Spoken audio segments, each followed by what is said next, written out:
as you turn off the flash. At intermission, drinks are welcome in the space, so if you'd like to get a drink at intermission, please do feel this. That's okay. And other than that, please enjoy the show. Thank you.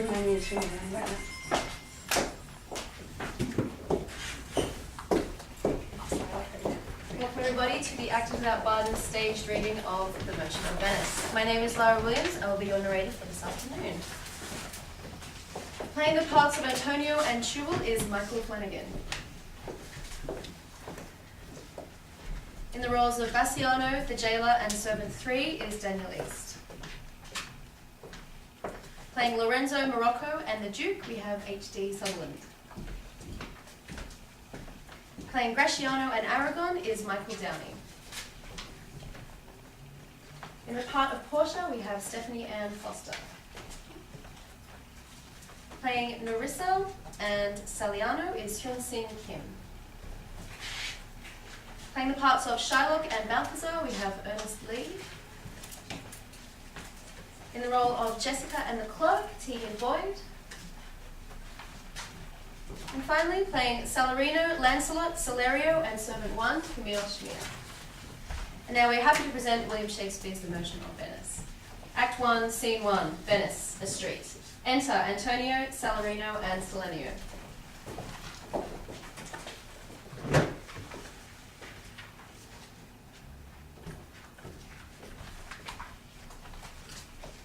In sooth, I know not why I am so sad.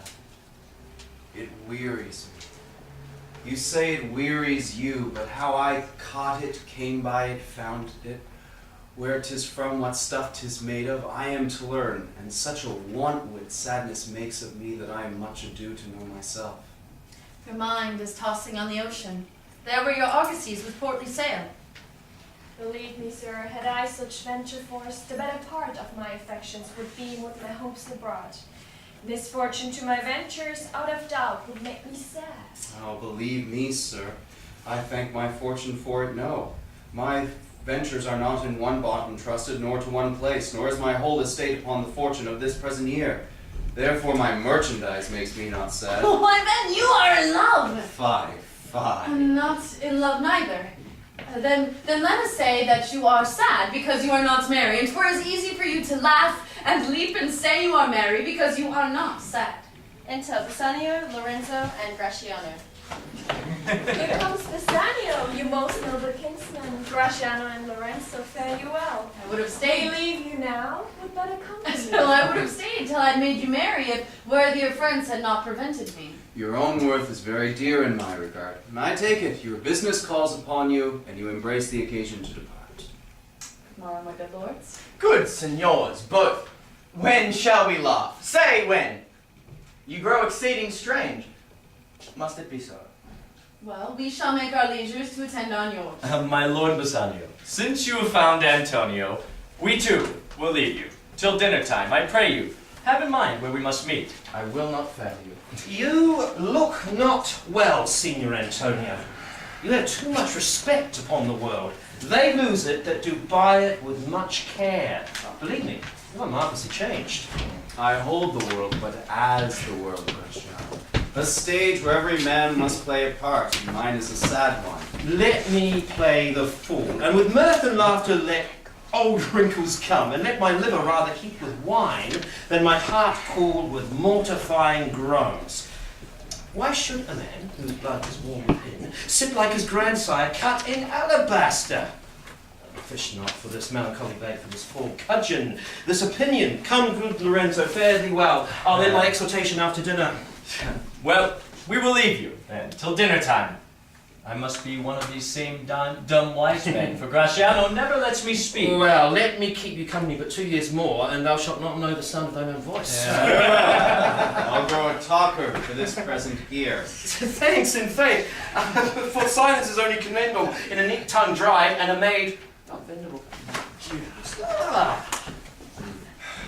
Is that anything now? Gratiano speaks an infinite deal of nothing. More than any man in all of Venice. His reasons are as 2 grains of wheat hid in 2 bushels of chaff. You shall seek all day ere you find them, and when you have them, they are not worth a search. Well, tell me now, what lady is the same to whom you swore a secret pilgrimage that you today promised to tell me of? It is not unknown to you, Antonio, how much I have disabled my estate. But my chief care is to come fairly off from the great debts wherein my time, something too prodigal, hath left me gauged. To you, Antonio, I owe the most, in money and in love. And from your love, I have a warranty. How to unburden all my plots and purposes. How to get clear of all the debts I owe. Pray you, good Bassanio, let me know it. My purse, my person, my extremest means lie all unlocked to your occasions. In my school days, when I had lost one shaft, I shot his fellow of the self-same flight, the self-same way, with more advised watch, to find the other fourth, and by adventuring both, I oft found both. I urge this childhood proof, because what follows is pure innocence. I owe you much, and like a willful youth, that which I owe is lost. But if you please to shoot another arrow, that self-way which you did shoot the first, I do not doubt, as I will watch the aim, or to find both, or bring your latter hazard back again, and thankfully rest debtor for the rest. You know me well, and herein do spend but time to hazard about my love with circumstance, and I am pressed unto it, therefore speak. In Belmont is a lady, richly left, and she is fair, and fairer than that word, of wondrous virtue. Sometimes from her eyes I did receive fair, speechless messages. Her name is Portia, nothing undervalued to Cato's daughter, Brucius Portia. Nor is the wide world ignorant of her worth, for the four winds blow in from every seas renowned suitors. Oh, my Antonio, had I but the means to hold a rival place with but one of them, that I should questionless be fortunate. Thou knowest all my fortunes are at sea, nor have I money nor commodity to raise a present sum. Therefore, go forth. Try what my credit can in Venice do. That shall be racked, even to the utmost, to furnish thee to Belmont, to fair Portia. Scene 2, Belmont, a room in Portia's house. Enter Portia and Nerissa. By my troth, Nerissa, my little body is aweary of this great world. You would be, sweet madam, if your miseries were in the same abundance as your good fortunes are. And yet for aught I see, there are sick debts of feet with too much, as they that start with nothing.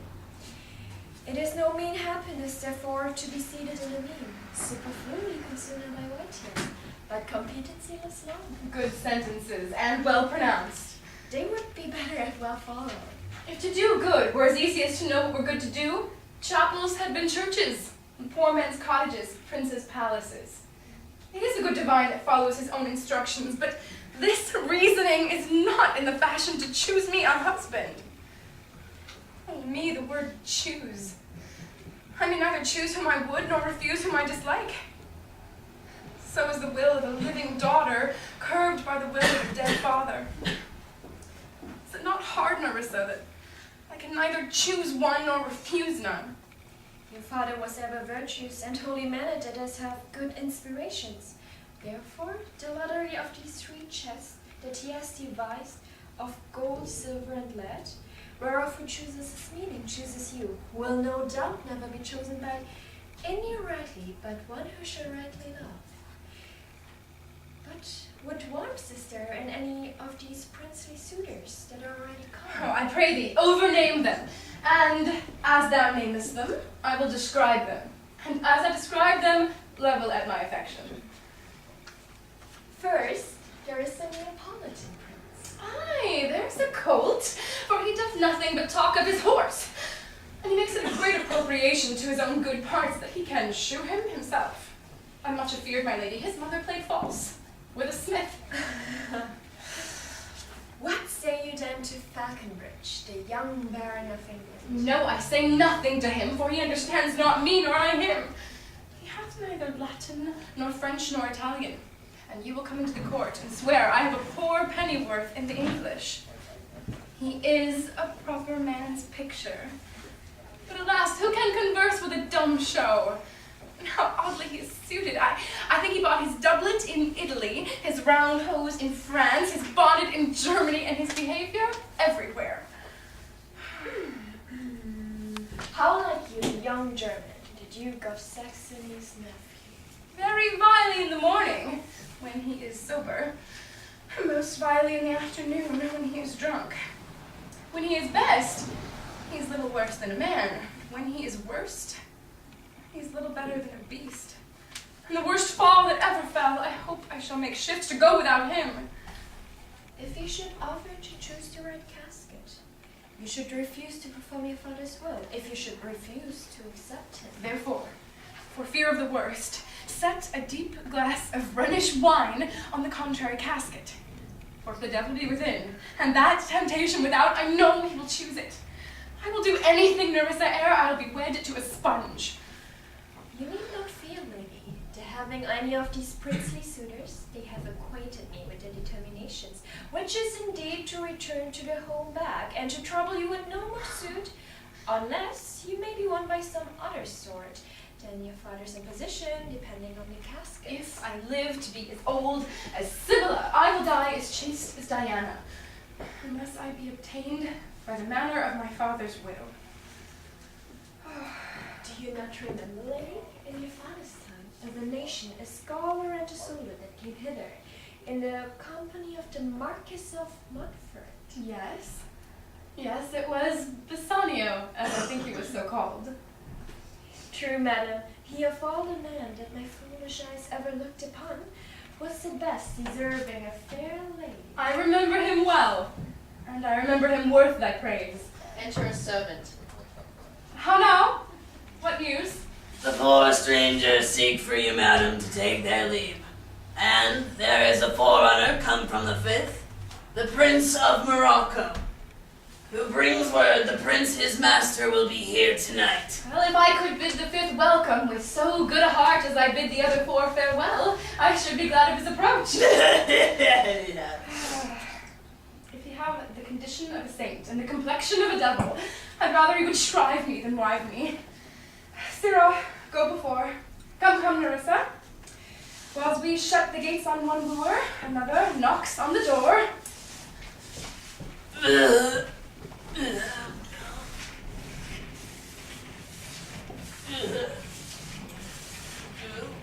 Scene 3, Venice, a public place. Enter Bassanio and Shylock. 3,000 ducats? Well, Aye, sir, for 3 months. for 3 months. For the which, as I told you, Antonio shall be bound. Antonio shall be bound? Well, May you stead me? Will you pleasure me? Shall I know your answer? 3,000 ducats for 3 months and Antonio bound. Your answer to that. Well, Antonio is a good man. Have you heard any imputation to the contrary? Oh, no. My meaning in saying that he is a good man is to have you understand me that he's sufficient. Yet his means are in supposition. Oh, he hath an obviously bound in Tripoli, another in the Indies. And I understand, moreover, upon the Rialto, he hath a third in Mexico, a fourth for England, and other ventures he has squandered abroad. But ships are but men, sailors but men, and there be land rats and water rats, water thieves, land thieves, I mean pirates. and there is the peril of waters, winds, and rocks. The man notwithstanding is sufficient. I think I may take this bond. Be assured you may. I will be assured, and that I may be assured, I will bethinks me. May I speak with Antonio? If it please you to dine with us. Yeah. To smell pork, to eat of the habitation which your prophet the Nazarene conjured the devil into. I will buy with you, sell with you, talk with you, walk with you, and so forth. But I will not eat with you, drink with you, nor pray with you. What news on the Rialto? Who is he comes? Enter Antonio. This is Signor Antonio. How like a fawning publican he is. I hate him for he is a Christian, but more for that in low simplicity he lends out money gratis and brings down the rate of usances with us here in Venice.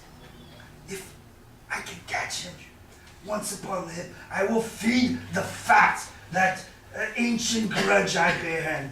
He hates our sacred nation, and he rails, even where merchants most do congregate, on me, my bargains, my well-worn thrifts, which he calls interest.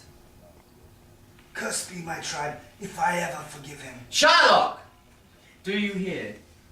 I am debating of my present store, and by my mere guess of memory, I cannot instantly raise up the gross of a full 3,000 ducats.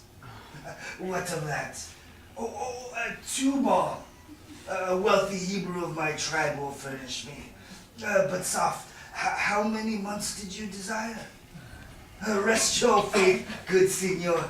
Your worship was the last words in our mouth. Shylock, although I neither lend nor borrow by giving nor by taking of excess, yet to supply the ripe wants of my friend I'll break a custom. Is he yet possessed of how much he would? I 3,000 ducats. And for 3 months. I had forgot. 3 months you told me so. Well then, your bond. Let me see. Hear you. Methought you said you neither lend nor borrow upon advantage. I do never use it. When Jacob grazed his uncle Laban's sheep, this Jacob from our holy Abraham was, and his wise mother wrought in his behalf the third processor. Aye, he was the third. And what of him? Did he take interest? Oh no, not take interest. Not as you would say, direct interest. Mark what Jacob did. When Laban and himself were compromised, that all the eelings which were streaked and pied should fall as Jacob's hire, the ewes being raked. In autumn turned to the rams, and when the work of generations was, well, between the willy praetors in the act, the skillful shepherd peeled me certain ones, and in doing of the deed of kind, he stuck them up before the fulsome ewe, who then conceiving did in eating time fall partly colored lambs. And those were Jacob's. This was a way to thrive, and he was blessed, and thrift is blessed if men steal it not. This was a venture, sir, that Jacob served for, a thing not in his power to bring to pass, but swayed and fashioned by the hand of heaven. Was this inserted, sir, to make interest good, or is your gold and silver ewes and rams? Well, I cannot tell, but I make it breed as fast. But no me, senor. Oh, mark you this, Bassanio, the devil can cite scripture for his purpose. An evil soul producing holy witness is like a villain with a smiling cheek, a goodly apple rotten at the heart. Oh, what a goodly outside falsehood hath. 3,000 ducats. 'Tis a good round sum for 3 months from 12. Then let me see the rate. Well, Shylock, shall we be beholding to you? Signor Antonio. Many a time and often to the Rialto, why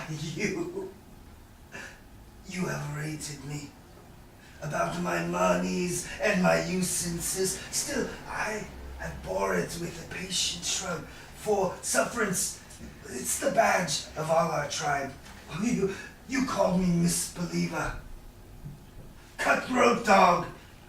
You spit on my Jewish gabardine, all for use of that which is mine own. Well then, it now appears you need my help. So go to then, you come to me and you say, Shylock, we would have monies. You say so. You that did void your room upon my bier and foot me as a stranger cur. Over your threshold, money is your suit. What should I say to you? Should I not say, hath the dog money? Is it possible a cur can lend 3,000 ducats? Or shall I bend low in a bondsman key with bated breath and whisper humbleness, say, you spit on me on Wednesday last, you spurned me on such a day, and another time you called me dog, and for these courtesies I'll lend you thus much monies? I was like to call thee so again, to spit on thee, to spurn thee too!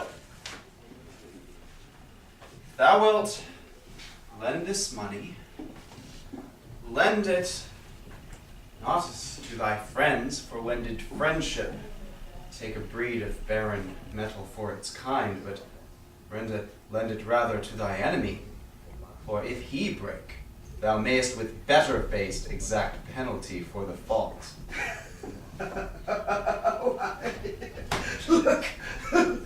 Look how you storm. I would be friends with you, have your love, forget the shames that you have stained me with, supply your present wants, and take no dote of usance of my monies.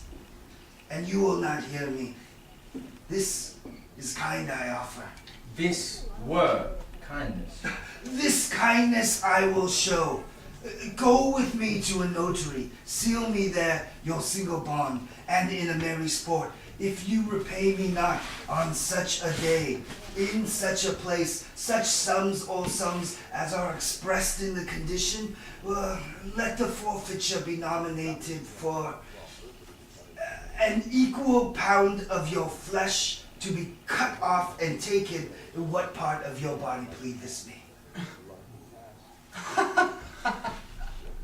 Content to faith.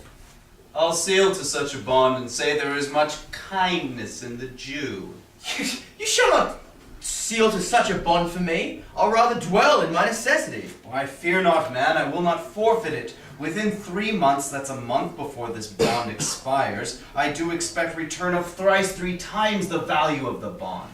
Oh, Father Abraham, what these Christians are, whose own hard dealings teaches them suspect the thought of others. Pray you, tell me this.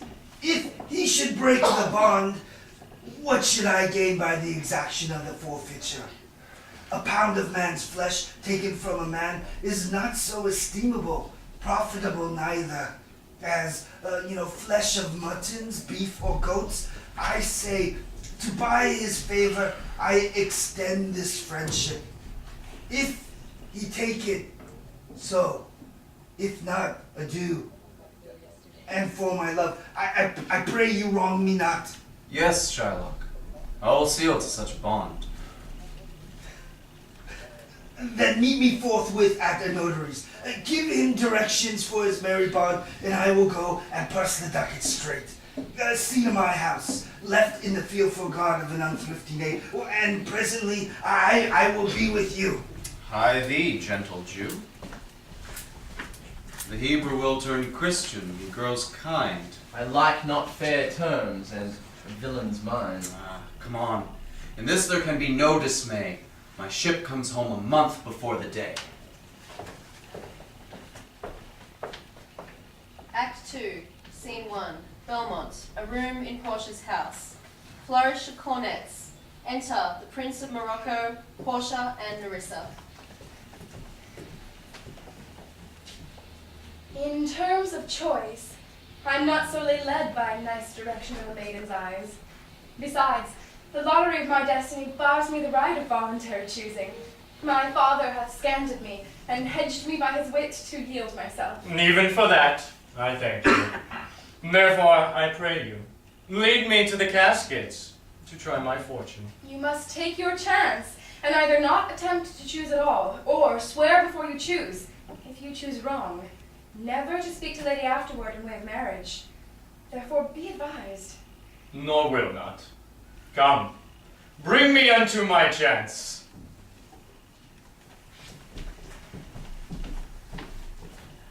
Scene 2, Venice, a street. Enter Gratiano and Bassanio. Signor Bassanio, Gratiano, I have a suit to you. you have obtained it. You must not deny me. I must go with you to Belmont. Why then, you must. But, hear thee, Gratiano. Thou art too wild, too rude and bold of hearts that become thee happily enough in eyes such as ours appear not false. But where thou art not known, why there they show something too liberal, I pray you. Allay with some cold drops of modesty thy skipping spirit, lest through thy wild behaviour I be misconstrued in the place I go to, and all my hopes are lost. Signor Bassanio, hear me. If I do not put on a sober habit, talk with respect, but now and then, wear prayer books in my pocket, look demurely, nay more, while Grace is saying, hood mine eyes thus with my hat, and sigh and say, Amen. Use all the observance of civility like one well studied in a sad ostent to please his grandam. Never trust me more. Well, we shall see to your bearing. Nay, but I bar tonight. You should not gauge me by what we do tonight. No, that were pity. I would rather you put on your boldest suit of mirth, for we have friends that purpose merriment. But fare you well, I have some business. And I must to Lorenzo and the rest, but we will visit you before supper time. Scene 3, the same. A room in Shylock's house. Enter Jessica and Lancelot. I am sorry thou wilt leave my father so. Our house is hell, and you a merry devil did rob it of some taste of tediousness. But fare thee well. There is a ducat for thee. And Lancelot, soon at supper shalt thou see Lorenzo, who is thy new master's guest. Give him this letter. Do it secretly. And so farewell. I would not have my father see me and talk with thee. Adieu. Tears exhibit my tongue. But, adieu. These foolish drops do something drown my manly spirit. Adieu. Farewell, good Lancelot. Alack, what heinous sin is it in me to be ashamed to be my father's child? But though I am daughter to his blood, I am not to his manner.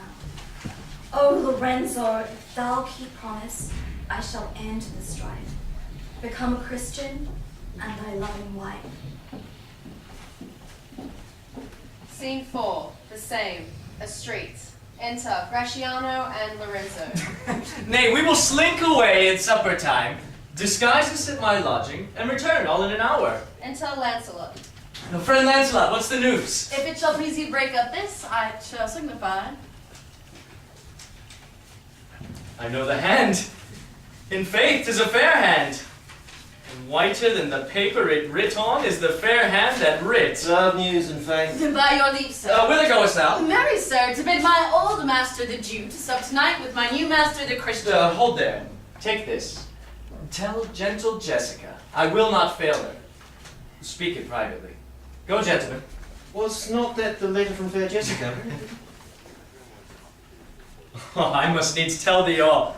She hath directed how I shall take her from her father's house What gold and jewels she is furnished with, what page's suit she hath in readiness. Come, go with me. Peruse this as thou goest. Fair Jessica shall be my torchbearer. Oh my lord. Scene 5, the same, before Shylock's house. Enter Shylock and Lancelot. Well, thou shalt see. Thine eyes will be thy judge. The difference of old Shylock and Bassiano. What, Jessica? Thou shalt not go mend eyes, as thou hast done with me. What, Jessica? And sleep and snore and rend apparel out. Why, Jessica, I say! Why, Jessica, I say! Who bid thee call? I do not bid thee call. Your worship was wont to tell me I could do nothing without bidding. Enter Jessica. Call you. What is your will? I am bid forth to supper, Jessica.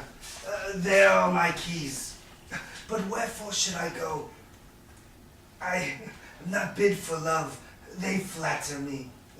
The prodigal Christian, Jessica, my girl, look to my house. I am right loath to go.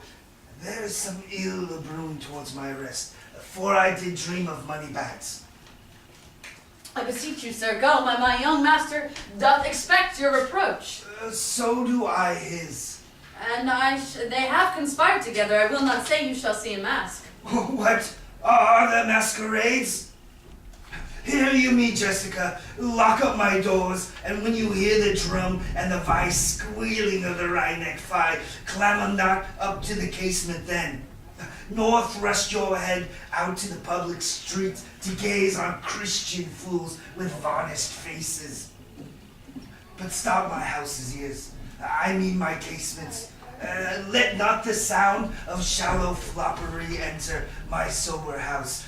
By Jacob's staff, I swear, I have no mind of feasting forth tonight. But I will go. Go you before me, sirrah. Say I will come. That I will go before you, sir. Mistress, look out at window. For all this, there will come a Christian boy will be worth a Jewess eye. What say the fool of Havard's offspring, huh? His words were farewell, mistress. Nothing else. The patch. It's kind enough, but a huge feeder. Snail slow in profit, and he sleeps by day. Therefore I part with him, and part with him to one who would have him help waste his borrowed purse. Well, Jessica, go in. Okay. Perhaps I will return immediately. Do as I bid you. Shut doors after you. Fast bind, fast find. A proverb never stale in thrifty mind. Farewell. And if my fortune be not crossed, I have a father, you a daughter lost. Scene 6, the same. Enter Gratiano in mask and Lorenzo.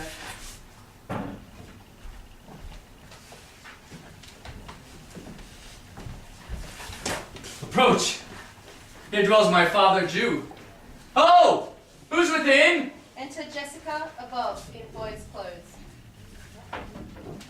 Who are you? Tell me for more certainty, albeit I swear I do know your tongue. Lorenzo and thy love. Lorenzo certain of my love indeed, for who love I so much?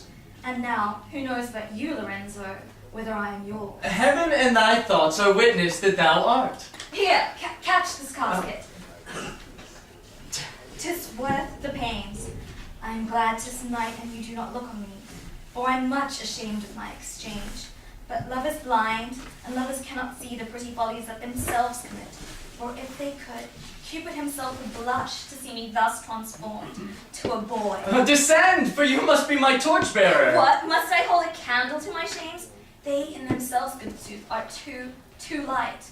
Why, 'tis an office of discovery, love, and I should be obscure. So are you, sweet, even in the lovely garnish of a boy. But come, at once, for the close night doth play the runaway, and we are stayed for at Bassanio's feast. I will make fast the doors and gild myself with some more ducats, and be with you straight. Beshrew my heart, but I love her heartily.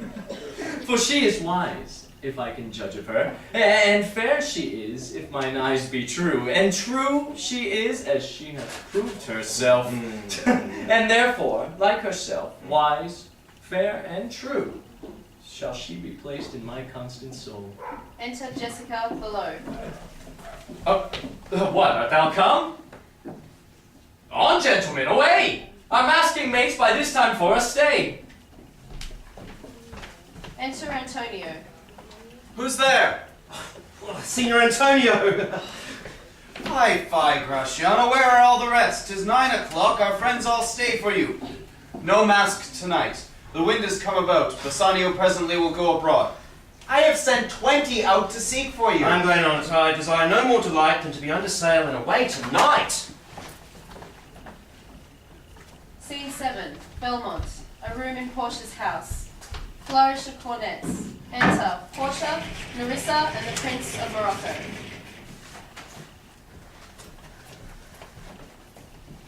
Go, draw aside the curtains, and discover the several caskets to this noble prince.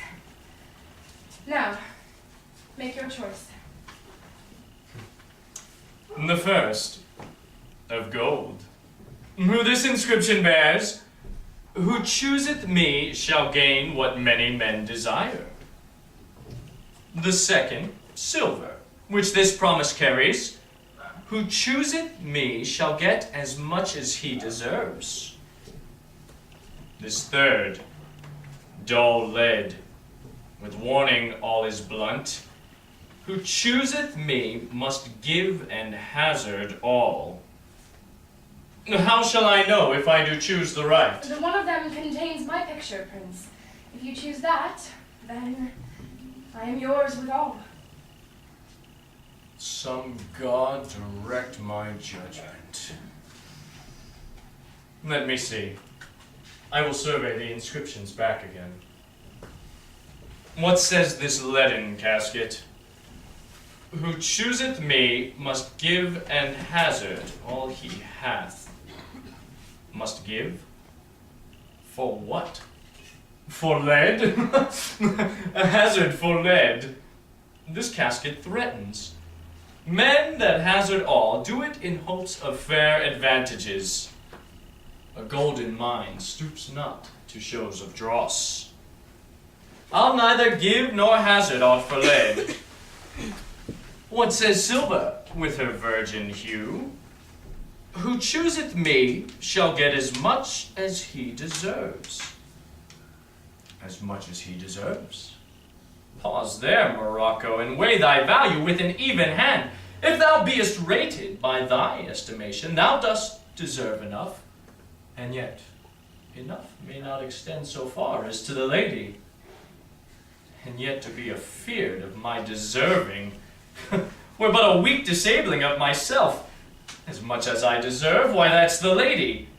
I do in birth deserve her, and in fortunes, in graces, and in qualities of breeding. But more than these, in love I do deserve. What if I strayed no further, but chose here? Let's see once more this saying engraved in gold. Who chooseth me shall gain what many men desire. Why, that's the lady. All the world desires her. Deliver me the key. Here do I choose and thrive as I may. There, take it, Prince.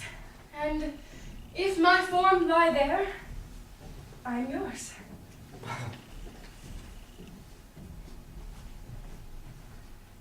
Oh, hell. What have we here? A carrion death, within whose empty eye there's a written scroll. I'll read the writing.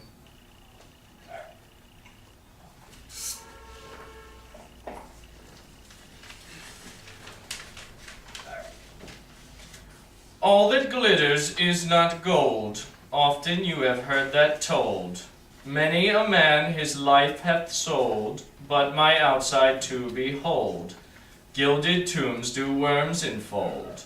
Had you been as wise as bold, young in limbs, in judgment old, your answer had not been inscrolled.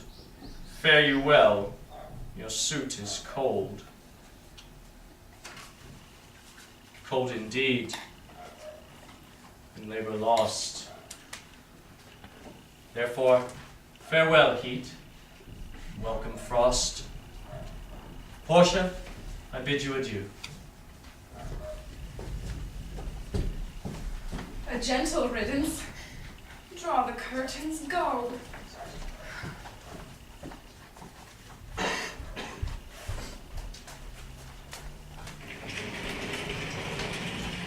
Scene 8. Venice, a street. Enter Celerino and Selenio.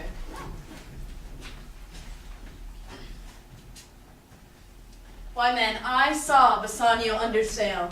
With him is Gratiano gone along, and in their ship I am sure Lorenzo is not. The Jew without Christ raised the Duke, who went with him to search Bassanio's ship. And came too late. The ship was under sail, but there the Duke was given to understand that in a gondola were seen together Lorenzo and his amorous Jessica. Besides, Antonio certified the Duke that he was not in the ship with Bassanio. I never heard a passion so confused, so strange, outrageous, and so variable as the dark Jew that other in the streets. My daughter! Oh, my ducats! Oh, my daughter fled with a Christian! Oh, my Christian ducats! Justice, the law! My ducats and my daughter! A sealed bag, 2 sealed bags of ducats, of double ducats stolen from me by my daughter, and jewels, 2 stones, 2 rich and precious stones. Justice, find the girl, she has the stones upon her, and the ducats. While all the boys in Venice follow him, crying, "My stones, my daughter, my ducats!" Let good Antonio look, he keeps a say, or he shall pay for this. Very well remembered. I reasoned with the Frenchman the other day, who told me that in the narrow seas that part the French and English, there miscarried a vessel of our country, richly fraught. I thought upon Antonio when he told me, and wished in silence that it were not his. You were best to tell Antonio what you hear, yet do not suddenly, for it may prove. Kind a gentleman treads not the earth. I saw Antonio and Bassanio part. Bassanio said he would make some speed of his return. Antonio answered, "Do not so. Lumber not business for my sake, but stay the very riping of the time, and for the Jew's bond which he hath of me. Let it not enter in your mind of love. Be merry and employ your chiefest thoughts to such full ostence of love as shall conveniently become you there." and even then, turning his face, he put his hand behind him, and with affection wondrous sensible, he wrung Bassanio's hand, and so they parted. I think he only loves the world for him. I pray thee, let us go and find him out, and quicken us and embrace the tablets, with some delight or other. Do we so? Scene 9. Belmont, a room in Portia's house. Flourish of cornets. Enter the Prince of Aragon, Portia, and Nerissa.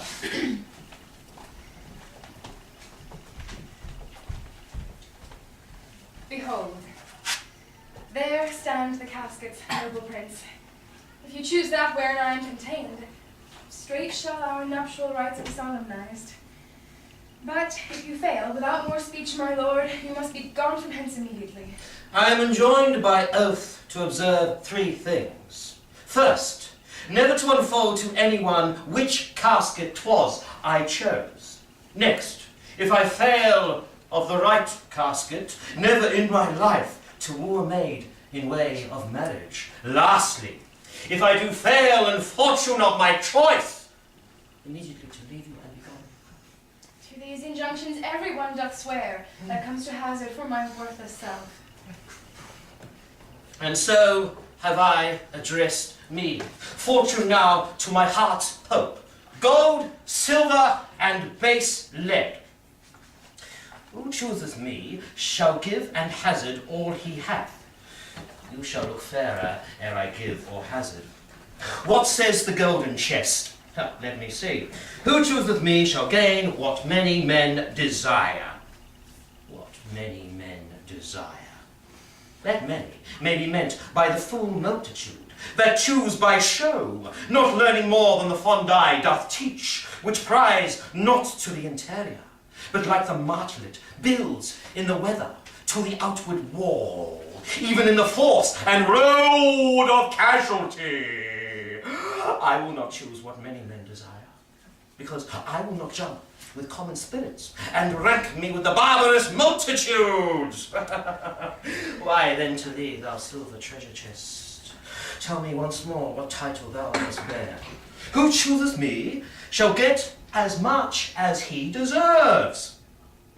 And what say too? For who shall go about to cousin fortune and be honourable without the stamp of merit?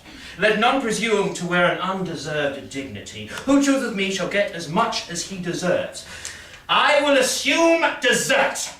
Give me a key for this, and instantly unlock my fortunes here.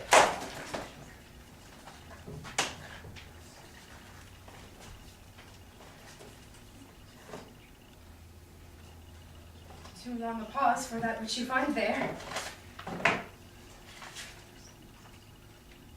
What's this? The portrait of a blinking idiot presenting me a schedule. I will read it. There be fools alive, I wis, silvered o'er, and so was this. Take what wife you will to bed, I will ever be your head. But gone, you are sped. Still more fool I shall appear, by the time I linger here. With one fool's head I came to woo, but I go away with two. Salute the German. I'll keep my oath patiently to bear my truth. Thus hath the candle singed the moth. Oh, these deliberate fools. When they do choose, they have the wisdom by their wit to lose. The ancient saying is no hearsay. Hanging and wiping goes by destiny. Come, draw the curtain, Nerissa. Enter a servant. Where is my lady? Here, what would my lord? Madam, there is alighted at your gate a young Venetian, one that comes before to signify the approaching of his lord, from whom he bringeth sensible regrets, wit, commends, and courteous breath, gifts of rich value. Yet I have not seen so likely an ambassador of love. No more, I pray thee. I'm half afeard thou wilt anon say he is some kin to thee. Thou spendest such a high day wit in praising him. Come, come, Nerissa, for I long to see quick Cupid's post that comes so mannerly. Samuel, not love, if thy will it be.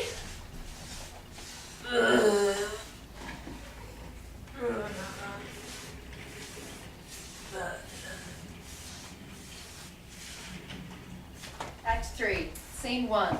Venice, a street. Enter Saladino and Salarino.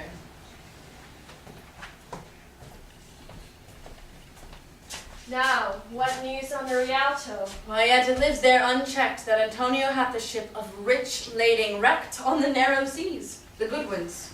But it is true. Without any slips of prolixity, or crossing the plain highway talk, that the good Antonio, the honest Antonio, oh, that I had a title good enough to keep his name company. Come, the full stop. What sayest thou? Why, the end is, he has lost the ship. And would it might prove the end of his losses. Let me say amen betimes, lest the devil cross my prayer. For here he comes in the likeliness of a Jew. Enter Shylock. How now, Shylock? What news among the merchants? You know, none so well as you. You know of my daughter's flight. Well, that's certain. And Shylock for his own part knew the bird was fledged, and then it is the complexion of them all to leave the dam. She is damned for it. That's certain, if the devil may be her judge. My own flesh and blood to rebel. There's more difference between thy flesh and yours than there is between jet and ivory. I mean, more between your bloods than there is between red wine and Rhenish. But tell us, Have you heard whether Antonio have had any loss at sea or no? I have another bad match. A bankrupt, a prodigal who dare scarce show his head on the Rialto. A beggar who was used to come so smug on the mart will let him look to his bond. He was wont to call me a user, let him look to his bond. He was wont to lend money for a Christian courtesy, will let him look to his bond. I am sure if thou forfeit, thou wilt not take his flesh. What's that good for? To bait fish withal, if it will feed nothing else, it will feed my revenge. He hath disgraced me, hindered me 500,000, laughed at my losses, mocked at my gains, scorned my nation, thwarted my bargains, cooled my friends, heated mine enemies, and what's his reason? Huh?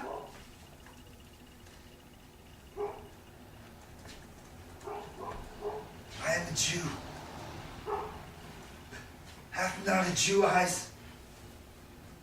Hath not a Jew hands, organs, dimensions, senses, affections, passions, fed with the same food, hurt with the same weapons, subject to the same diseases? Are we not warmed and cooled by the same winters and summers as a Christian is? If you prick us, do we not bleed? If you tickle us, do we not laugh? If you poison us, do we not die? And if you wrong us, shall we not revenge? If we are like you in the rest, we will resemble you in that. If a Jew wrong a Christian, what is his humility? Revenge. If a Christian wrong a Jew, what should his sufferance be? But by Christian example, why, revenge. The villainy you teach me, I will execute, and it shall go hard. But I will better the instruction. Enter a servant. Gentlemen, my master Antonio is at his house.